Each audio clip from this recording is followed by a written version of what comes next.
So today on the DIGG podcast, I am speaking to Tonya Kidd-Beggs, and she is the founder of Stories Parfums. Now, she's going to say it in a much more beautiful way than I do, but it is a brand it's going to blow you away. But she describes it as a brand that transports the mind and transforms emotions. So I was intrigued straight away whenever I was reading all about Tonya and her brand. And Tonya is going to tell us all about how she realized the power of fragrance and how it could heal, release locked memories, transcend personal tragedy, and inspire happiness. So this all came after her trip to France, which she's going to tell us all about today.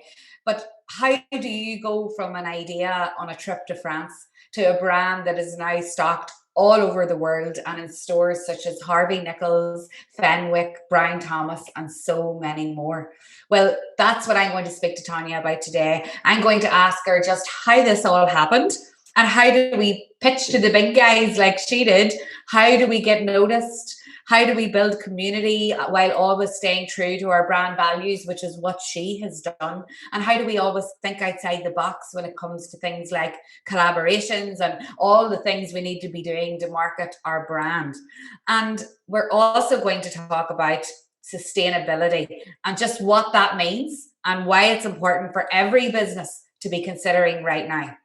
So she's here. Thank you so much, Tonya, for being on the DIGG podcast. Welcome to the DIGG podcast.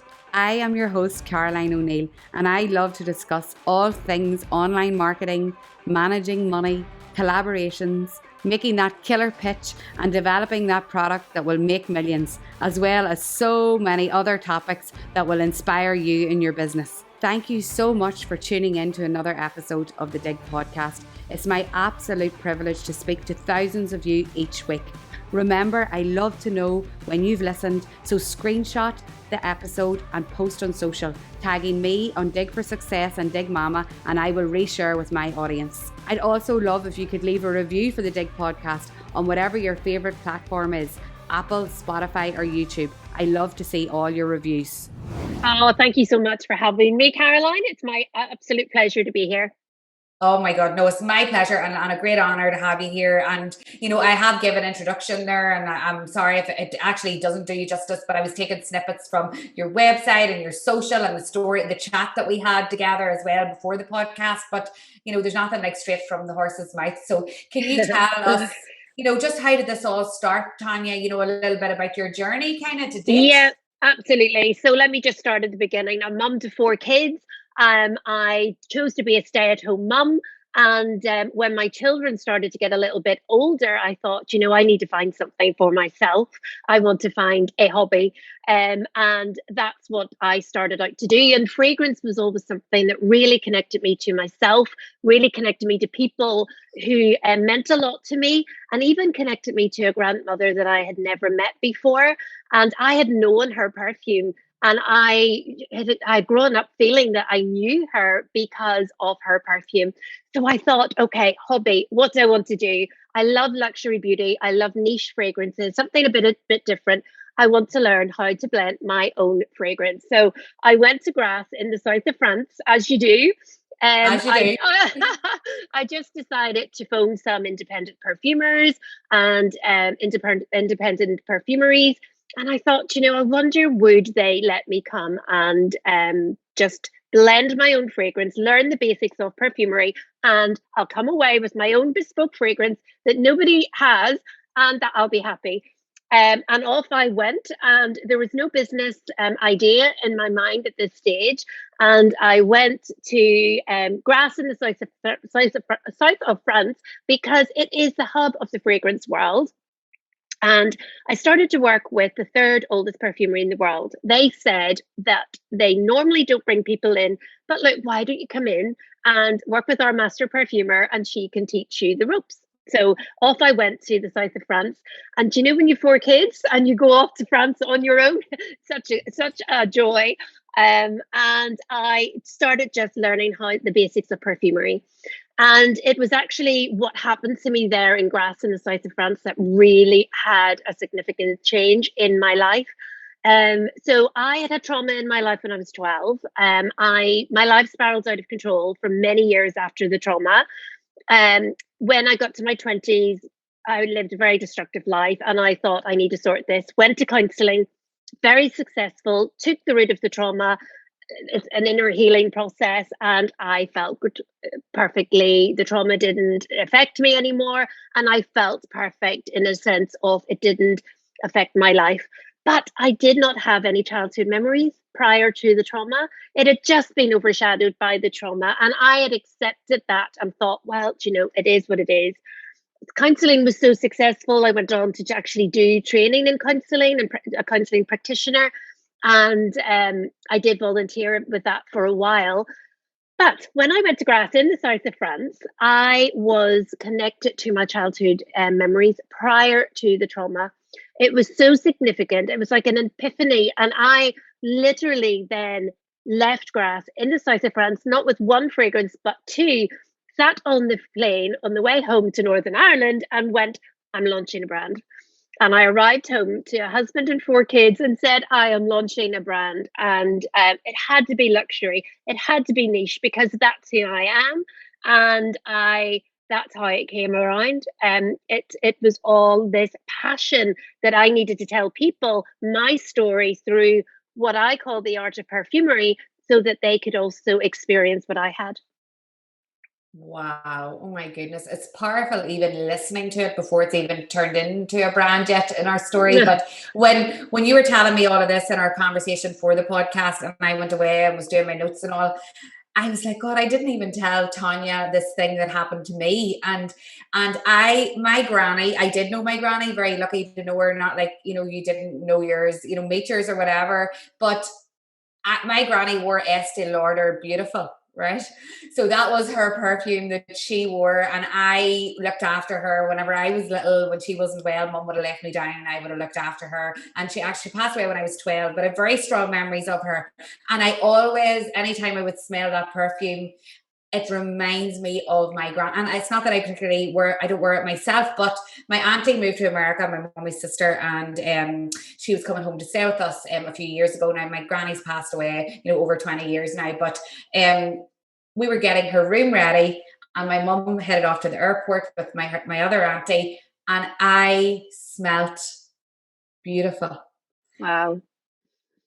We didn't, and this, like, if I told someone the story, they think I'm making it up or it's airy-fairy, but I am not joking you. I smelled my granny in that room that day. Her 3 daughters were going to be there. And when they came back from the hospital, I'm a very grounded person. I don't really say things like that at all. But I said to my mummy, I smelled granny today in our house. And she's like, what? And she thought she loved it. I said that and that granny would be there. But that sense of smell and memories and stories, I get it. I understand. Yeah. So it's amazing, and I can't wait for you to tell everybody else what's happened now. I know. And it's amazing though, isn't it, how you're transported in an instant, just like that, and to a memory. I love it, really love it. So the brand, like, obviously so much has happened before we skip to this, but it is stocked now. The Stories Parfums is stocked in like some of the biggest, stores online and bricks and mortar all over the world. Like I'm saying Harvey Nichols and Fenwick and Brown Thomas because that's probably what this audience will recognize the most. But like, how does that happen, Tonya? Can you give like the people that are listening, the business community, a little bit of insight about like what it takes to pitch to people like that and to actually get the go ahead to be stocked there? Like, how did that happen?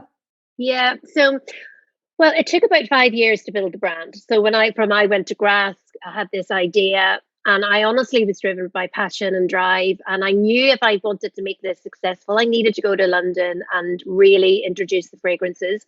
I think my naivety, which turned out to be a very positive, I did not know I was entering the most oversaturated category in beauty. And I went to London with 2 little perfume bottles from a laboratory. I had no branding. I had nothing. I knew exactly what I wanted.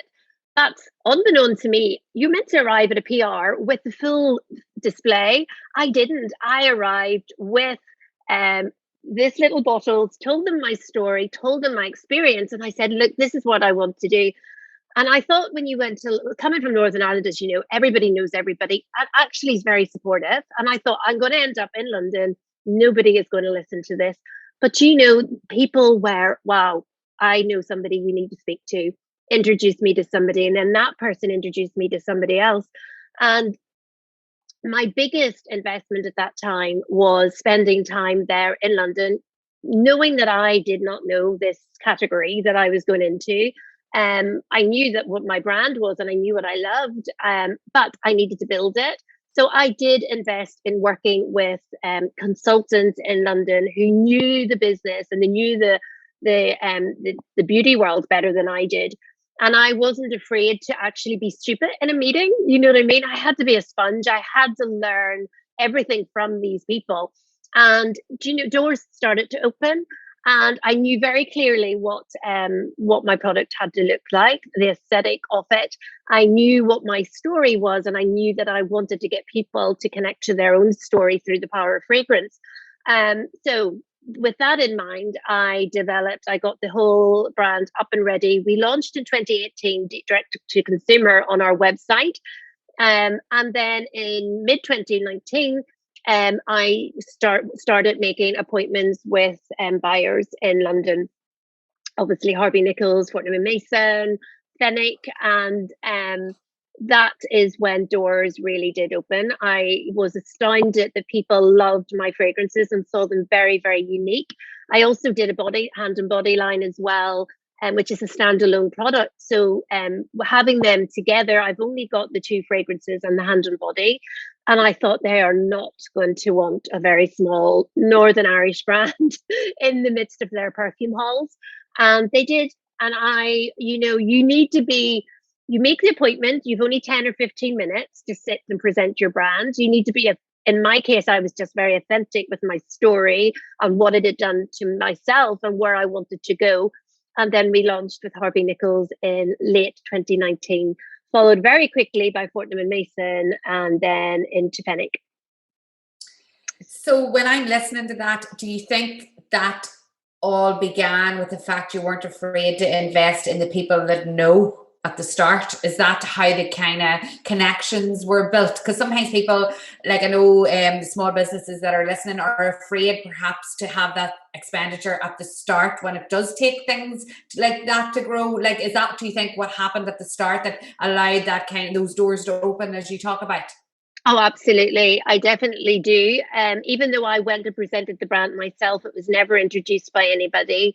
I did work with a girl, two girls actually at the very beginning. One really listened to where I wanted to go and grow, and she was in PR before, and what she did was try to bring the right PR people in front of me to walk with me, and that was a huge investment because you're talking consultancy fees. And the other girl I worked with was a consultant in sort of retail and helped you build your brand and the targets and the market and projections, which I had no idea. Honestly, when the door opened, you start to unravel something that you've no idea what you're entering. There's so much of building a brand. But no, people ask me, they say you say things very off the cuff as if it's not a big thing, but I think that's probably just Northern Irish spirit. You just believe in your product, you believe, and what can they say but no? And you talked about Brown Thomas. We've just launched into Brown Thomas into their flagship centre in Dundrum. That was a no at the beginning. So when we first approached them, it was a no. Then it was we went into the pandemic, and then we still kept in contact, and then they came back and they said, look, where we wanted to put you isn't happening for another year, but we're actually opening a flagship store. We want you in our perfumery. So I also believe that a no's not a no. You know what I mean? It just catapults you into something to become more determined. And actually, I have turned down quite a lot of retail, that because I don't want to oversaturate the industry either. I want to be unique. I want to be kept.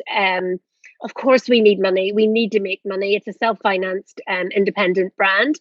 But yet again, I know that Stories isn't the type of perfume that's maybe going to sit in Boots or sit in, Superdrug.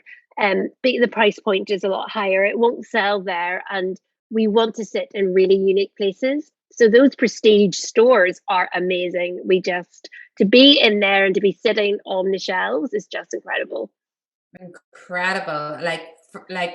Like congratulations. Like it's amazing. And it's fascinating to listen to. And you said something there at the start that I know a lot of people that listen to the podcast struggle with, and thankfully I never have, and it's always stood in my favor. Not being afraid to say that you don't know things, or that. So like, isn't that so important though? Like for growth as well. Yeah, absolutely. And I don't know who said it, but I remember reading it a long time ago, and it said that you need to build your brand and look at yourself as the most stupidest at the boardroom table, because you need to build people around you that know better, who are going to push you further than what I can. So I honestly, hands up, I'm very, very proud to say that I have self-taught and also surrounded myself with a really group of people that love the brand as passionately as I do and want to see it succeed. We were going up against L'Oreal, we were going to get up against Estee Lauder, the Byredos, the Le Labos, all those amazing, amazing brands. You definitely need the right people around you. DIGG podcast is all about educating my listeners, but it's so important to me that it is also a place to gain exposure. Each week we open up the podcast to brands and business owners to pitch to you guys. Hi, I'm Adrian and I am the owner of Agribarn. Our shop is based on the Bush Road between the towns of Dungannon and Cullen in County Tyrone. At Agribarn we have taken over 100 years experience in the farming and construction industries and created a much needed shop to service and supply these sectors with the parts and components they need to keep the plant and machinery running smooth and efficient. We specialise in hydraulic hose repair and manufacture. We understand that time is money, so we offer a speedy turnaround on hose repair while you wait, so you and your machine can get back to work as soon as possible. Agribarn also offers some of the leading brands in oils, grease, batteries and service filters at a very affordable price. We have just launched our new Shopify store, so we can offer and supply our products around the world. Check it out at agribarn.co.uk. To keep up with all the latest at Agribarn, follow us on Facebook, Instagram and TikTok. And also, though, you did say about authenticity and not stepping away from what your actual brand is. And that's what nearly brings the magic to your brand, isn't it? And that's what people nearly sit up and you're not just another fragrance. You have that story. So I guess if business owners are listening, it's finding that magic within your brand to help you stand out is absolutely. Yeah. So you definitely do that. But my heart kind of jumped when we were talking and you started this beautiful brand and everything was going well. And then what happened to us all shook all our worlds was, COVID and lockdown. And my God, it was horrendous for so many people.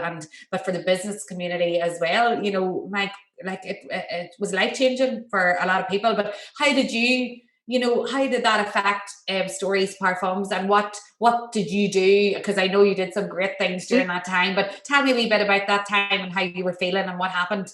Yeah, so it was always really important that I would be a founder-led brand, meaning, that I would be the one that be at the forefront, and it would be my voice, it would be my experience that would actually get people to connect to the fragrances. And in doing that, we really did, prior to the pandemic, focus on building a D2C brand. And, but the challenges there are, you're a perfume brand, your niche, your luxury, your price point's quite high compared to other generic fragrances. So how do you get the fragrances into people's hands? So we'd already started looking at sampling opportunities and getting, putting samples on our website and getting those out, and they were redeemable against a larger bottle of the fragrance that they wanted. So that was already running. Then we hit pandemic, and then retail all shut. We grew I can't even remember the percentage, but we grew month on month over the pandemic, which clearly showed us that there was people had that surplus money because they weren't commuting, they weren't having the childcare, etc.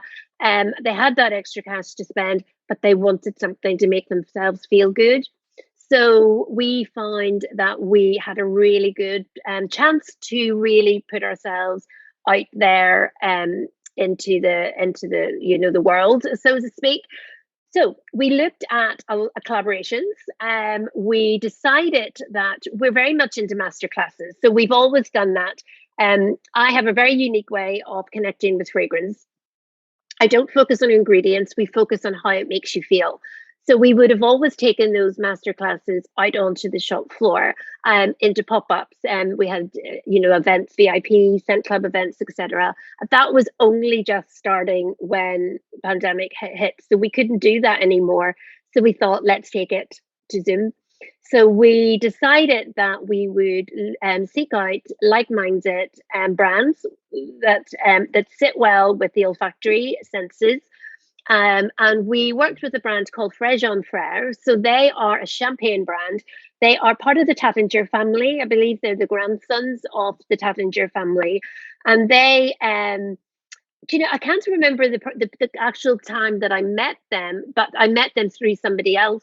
And we were talking about how you make champagne and how we make fragrance. And we realized there's a real similarity in how it's done. So we thought, gosh, let's do a collaboration together on Zoom, and we will invite VIP people to come. And nobody at that stage was able to visit each other's houses. So families were having birthdays, etc., and they couldn't visit each other. I don't think you were even allowed in the garden at that stage. But so we invited Pixie Lott and her sister.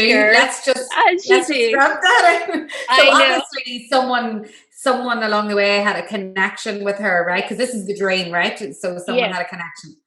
Yes. So we've really built on PR and VIP relations throughout. So that is, so when I talk about investing at the beginning with somebody, that's not a long term. It's always, bring on a consultant, get their information, then I move on. So I did invest at one stage with a fabulous lady in London who does VIP relations. She has and we built a fabulous relationship, and she had the connection with Pixie Lott. So we invited Pixie and anybody that she wanted. We sent the champagne and the fragrances to each one of their houses. So there was about 4 or 5 of us on the Zoom, and we take them through the really unique experience of a masterclass of the connection between champagne and creating champagne, the taste, and also how it smells and how it interacts. And it was absolutely incredible because we had thought, how do we do this? How do we get people to experience it as if you were sitting in front of them? But actually, it worked extremely well. They went through the whole experience of how do you create a champagne. They give us some secrets about how they put it in the ocean to let it mature, etc. Which is quite secretive in the champagne world. And then I took them through the whole process of them connecting to fragrance without concentrating on the ingredients to the end. And it was incredible. So we continued to do that with VIP, and we then continued to do that with our own customers. So we would have done ticketed events where people would have come on, and we did it in Canada as well. So we worked with one of our partners in Canada, and we invited press on board. So it was great. There's maybe people listening going, well, I don't have a connection with Pixie Lott or anybody like her, but there's a lesson here for everyone listening. It doesn't have to be in the Pixie Lott scale, but there's a collaboration that all businesses can have with other businesses to connect with their customers. And everyone has a VIP customer, so whether it be a celebrity or not, your customer are the most important. So when you're listening to Tonya, I would say try and think about how you can create that magical experience that they did with a champagne brand. My goodness, it's perfect. And try to connect and get some amazing content that way. So I loved hearing all about that, Tonya. I was so excited. Can I just say also, in terms of getting in touch with people, we are living in this pandemic and coming out of this pandemic we have never been able to be in touch with these people ourselves as much as we can now. So I would say you need to be bold and you can reach out. So we only worked with that lady for a very short time in London, who built up some, gifting and VIP relations with us. We now actually contact people directly via social media. And if you can't get it via there, you can find who their management are and you just go straight to them.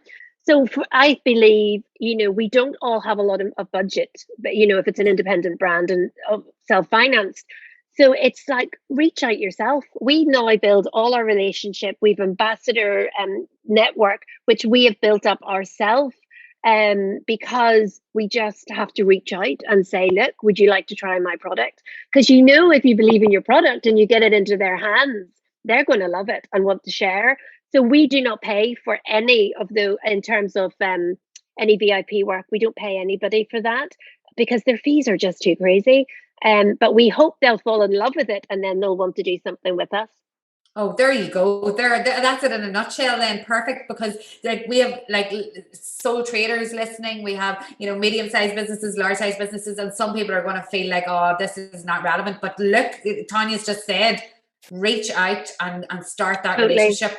Yeah. So amazing to hear that it's achievable for us all. So watch out, Pixie, right? For everybody listening. But yeah, so, the Zoom classes, you didn't let lockdown, I'm sure threw you at the start, but you guys pushed on and grew the brand through it and grew month on month, which is a brilliant success story to hear. And it's heartwarming actually as well, just when I think about other people's experiences. So, can we talk about, you and I talked before we came on about this issue, this topic of sustainability. So this is why you guys stand out, your brand stands out for sure. And it's a topic I think that smaller business owners particularly are afraid of, first of all, because they don't know how to navigate through it and maybe don't understand. So can you talk to us about that and why that's important and what you guys have done? Because I think it's so important.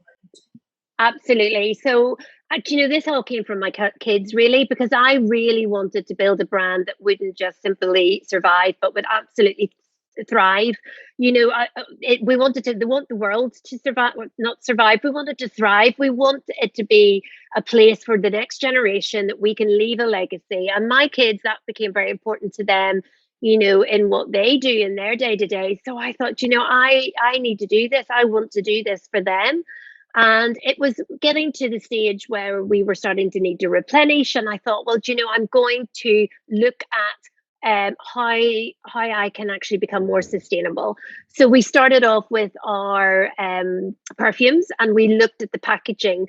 And I thought, right, this is where the problem arises when you're a self-financed small brand, because you need your supply chain to be, everybody has to have the same ethos as yourself.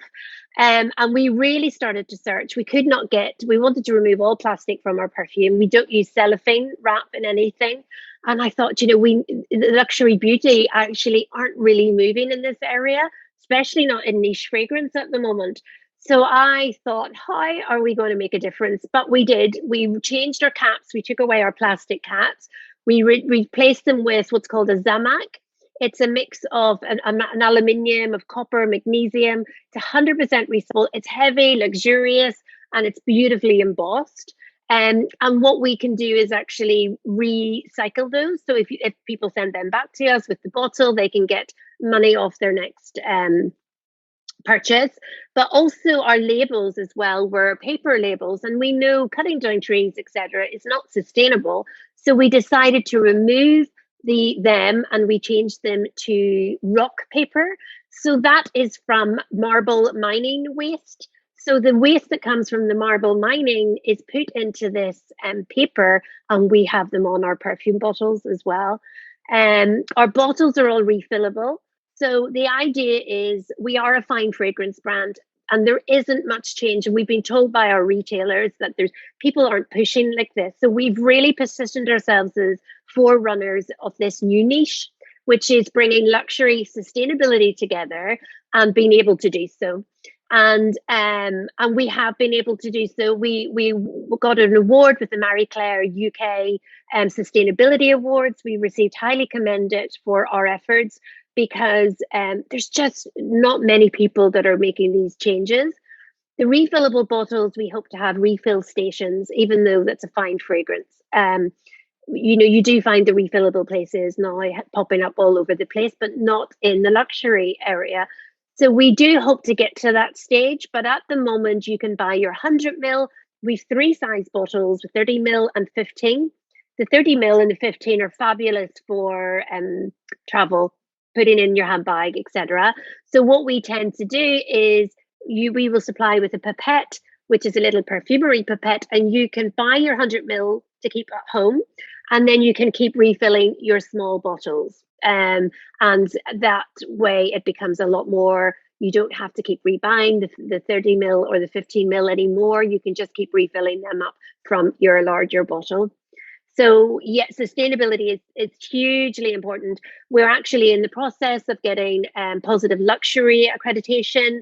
So if that, which is very, very in-depth, they take everything, every aspect of your business and look at it, and they will advise, you have to score at a certain level to receive the accreditation, and then you will get the butterfly mark.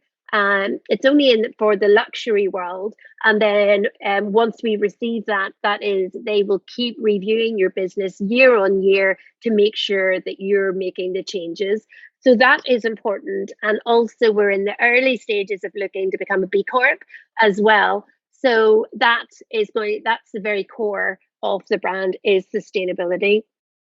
Wow. And there's people that, like, obviously because of e-commerce and the whole way digital has went, like there's so many e-commerce brands listening that are posting things out and packaging, and probably I don't know, haven't considered just what effect this is having on the environment, the world, and haven't really thought about sustainability within their brand. Yeah. So I get it's so important for every business to try and address this in some way, to do their bit, right? Absolutely. And all you have to do is start small. And that is what the whole Marie Claire UK was. Start small steps. It doesn't need, because we now will have, we're going to replenish our hand and body. We will look at, it is a recyclable plastic, but we want to remove that, and we want to actually now, so we have, it's a big job, a big project to do, but you do it in tiny steps and we'll all achieve something.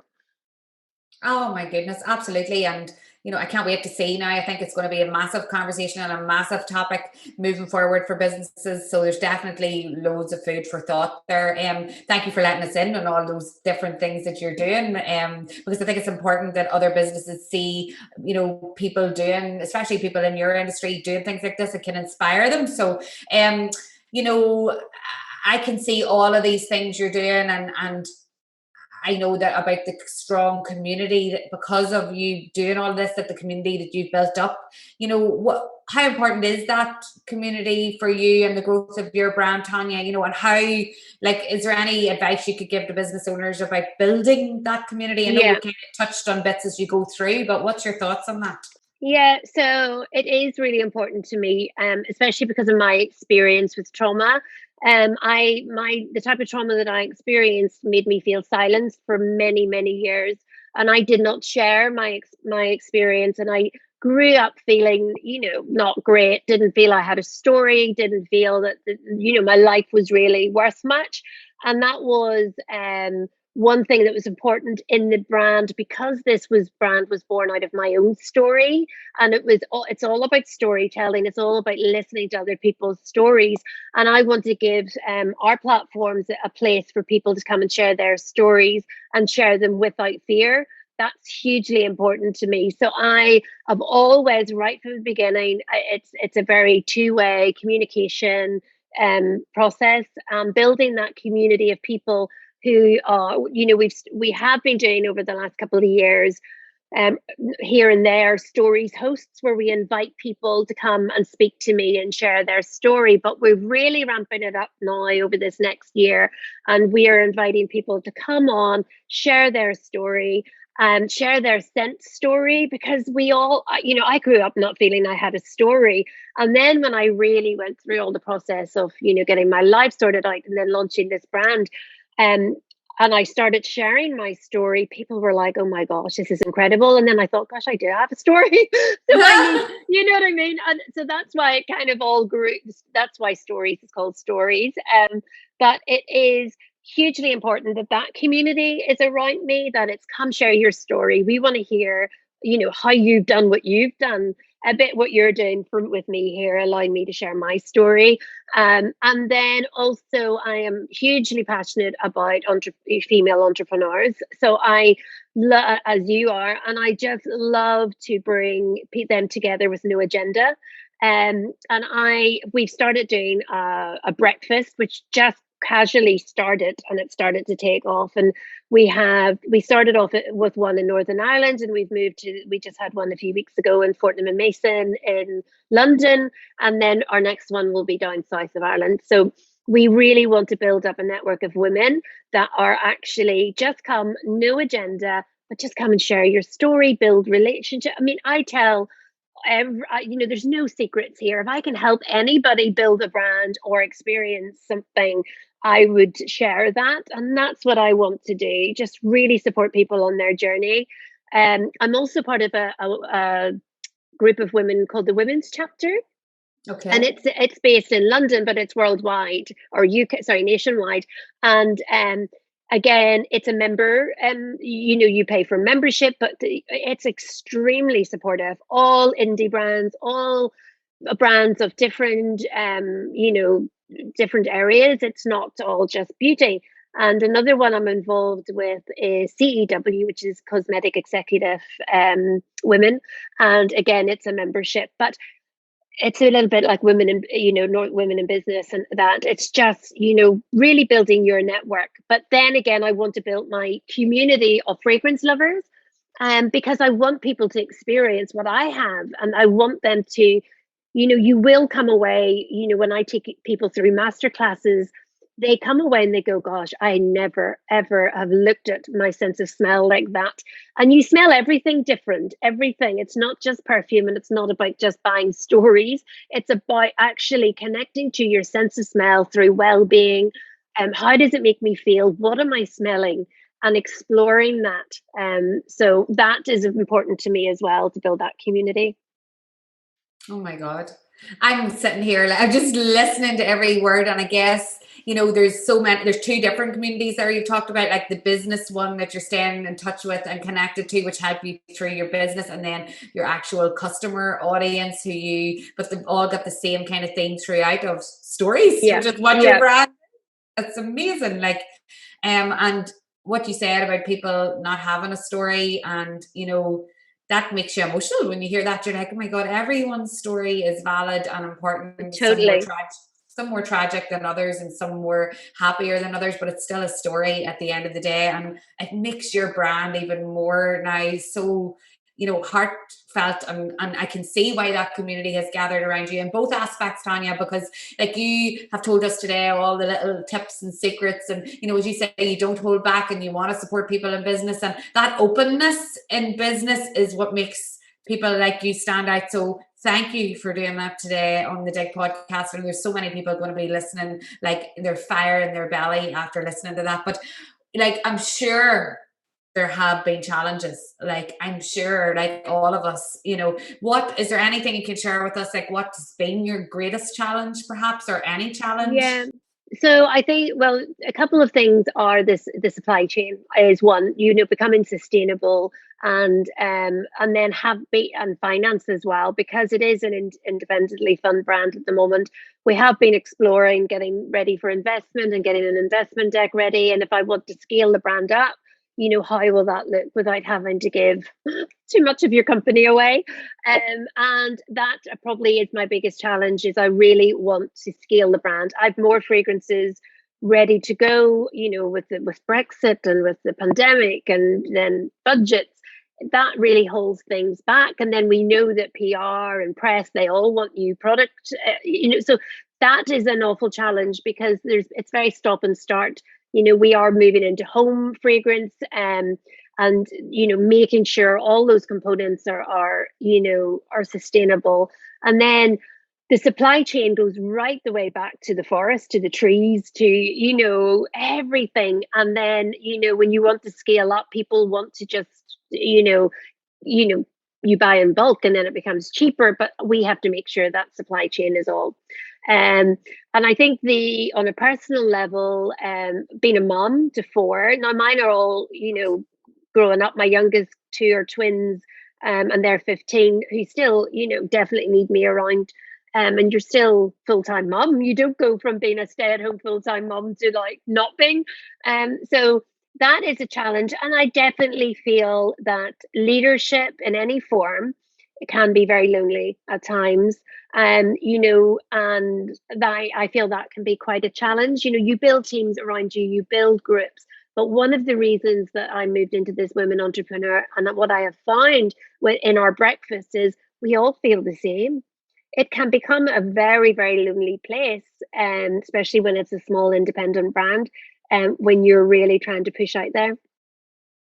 Oh my God, absolutely. And we all feel it, you're right. And I suppose some people are afraid to say it, but the fear leaves you when you do say it out loud. I think, you feel so supported because everyone comes out of the woodwork and they're like, I feel like this, I feel like this. So again, so good to hear you say it out loud, Tonya, so inspiring. But I found a little bit on your, when I was researching, and I would like to read it out now. And kind of just to bring our podcast to an end with some powerful words and the themes being running throughout our conversation, so people will get this. But stories make up who we are, and we think that life is richer the more you have to tell.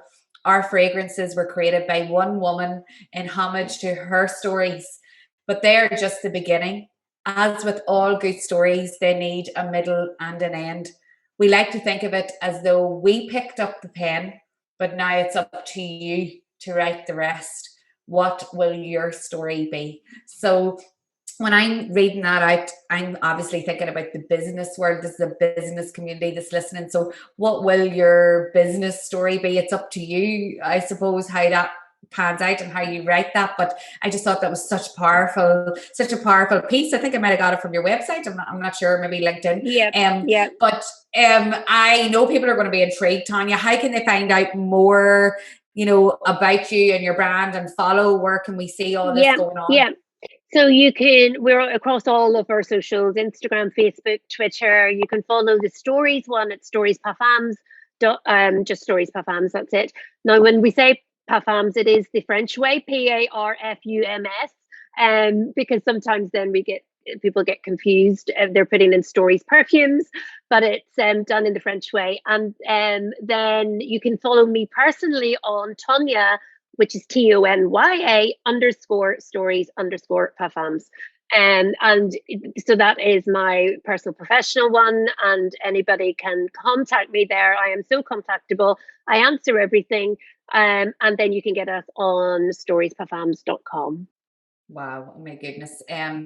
What a conversation. Could talk to you all day. I hope this isn't the last time that we connect, because you're absolutely amazing and so open, which is what we love on the DIGG podcast, not afraid to tell us how to do things. So thank you, and good luck with everything over the next few months and years. We can't wait to see everything that you do. Thanks for being on the DIGG podcast, Tonya. Oh, Caroline, thank you so much for having me. It's been my absolute pleasure. And yes, let's get a coffee. Remember, if you do listen to an episode, screenshot it and share it on social. Remember to tag me so that I see it and I can reshare on my platform. I love to see everyone tuning in each week. It has been an honour to be your host. I look forward to our next episode.